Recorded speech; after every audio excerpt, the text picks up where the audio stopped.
भारत का इतिहास तमाम कहानियों से भरा हुआ है। इतिहास के पन्नों में एक ऐसी खूनी कहानी भी दर्ज है, जहां सत्ता हासिल करने के लिए एक भाई ने ही दूसरे भाई की जान ले ली। ये कहानी मुगल बादशाह औरंगजेब और उसके भाई दारा शिकोह की है। वो 30 अगस्त 1659 का ही दिन था, जब औरंगजेब ने अपने बड़े भाई के खून से अपनी प्यास बुझाई थी। दरअसल दारा शिकोह को 1633 में शाहजहां ने अपना उत्तराधिकारी बनाया था। ये बात दारा के अन्य भाइयों को स्वीकार नहीं थी, लिहाजा शाहजहां के बीमार पड़ने पर औरंगजेब ने दिल्ली में दारा की हत्या करा दी।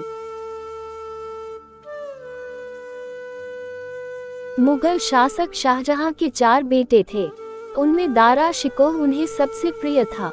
वो बाकी बेटों से उसे ज्यादा प्यार और तवज्जो देते थे। इसी ने भाई भाई के बीच नफरत के बीज बोए। बाद में सल्तनत पर कब्जे की जंग ने इसे और बढ़ा दिया। औरंगजेब ने सत्ता के लिए पहले अपने ही भाई से युद्ध लड़ा। दारा शिकोह को परास्त कर उसे बंदी बनाया और एक दिन अपने ही गुलाम से उसकी हत्या करवा दी।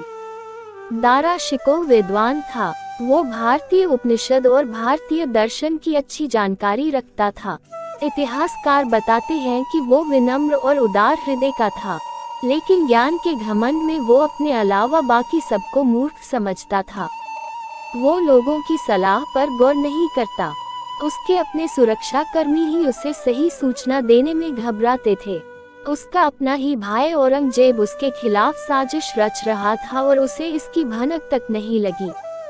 अपने बेटों के आपसी झगड़े से परेशान थे शाहजहां अपने चारों बेटे दारा शिकोह, शाह शुजा, औरंगजेब और मुराद बख्श के आपस में टकराव से परेशान थे। बेटों के झगड़ों से परेशान शाहजहां ने चारों को 4 सूबे सौंप दिए। दारा शिकोह को काबुल और मुल्तान, शुजा को बंगाल, औरंगजेब को दक्षिण और मुराद बख्श को गुजरात की सत्ता सौंपकर सबको अलग अलग कर दिया। बाकी सारे भाई तो चले गए, लेकिन दारा शिकोह अपने पिता शाहजहां के पास ही रह गया। उसे उम्मीद थी कि बड़ा बेटा होने की वजह से अपने पिता के बाद वही दिल्ली का बादशाह बनेगा। शाहजहां और दारा शिकोह के सिंहासन आसपास ही लगते थे। उसने सल्तनत पर अपना दावा ठोक दिया था। शाहजहां जब बीमार पड़े तो दारा ही दिल्ली का दरबार संभाल रहा था। दारा शिकोह ने अपने किसी भी भाई को अपने पिता से मिलने नहीं दिया। दारा के भाई अपने पिता से मिलने के लिए दिल्ली चढ़ आए, जिसके बाद दारा शिकोह ने अपने ही भाइयों के खिलाफ जंग छेड़ दी।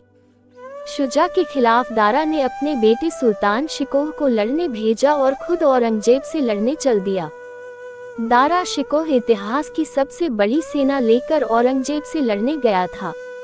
दारा शिकोह के पास 4 लाख सैनिक थे और औरंगजेब के पास सिर्फ 40,000। दारा अपनी गलतियों और घमंड की वजह से जंग की जीती हुई बाजी हार गया। दारा को हराने में उसके अपने ही विश्वास पात्र का हाथ था। दारा शिकोह ने कभी उसे बुरी तरह से अपमानित किया था। उसने दारा से जंग के मैदान में बदला चुकाया। इतिहासकार बताते हैं कि दारा हाथी पर था और वो जंग जीत चुका था।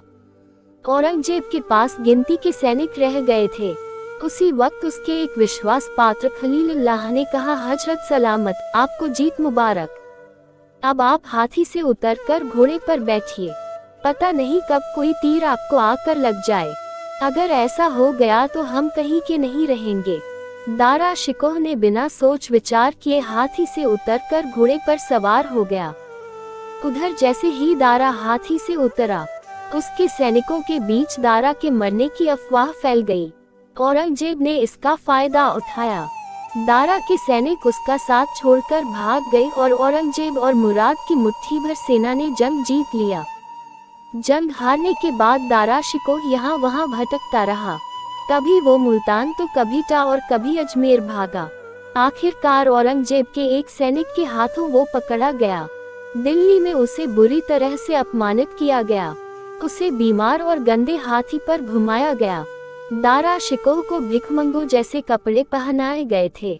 दारा शिकोह को औरंगजेब ने कैदखाने में डाल दिया। बाद में एक रात जब दारा और उसका बेटा कैदखाने में ही अपने लिए खाना बना रहे थे तो औरंगजेब के एक गुलाम नजीर ने उसका सिर काट डाला। उसके सिर को लेकर वो औरंगजेब के पास गया।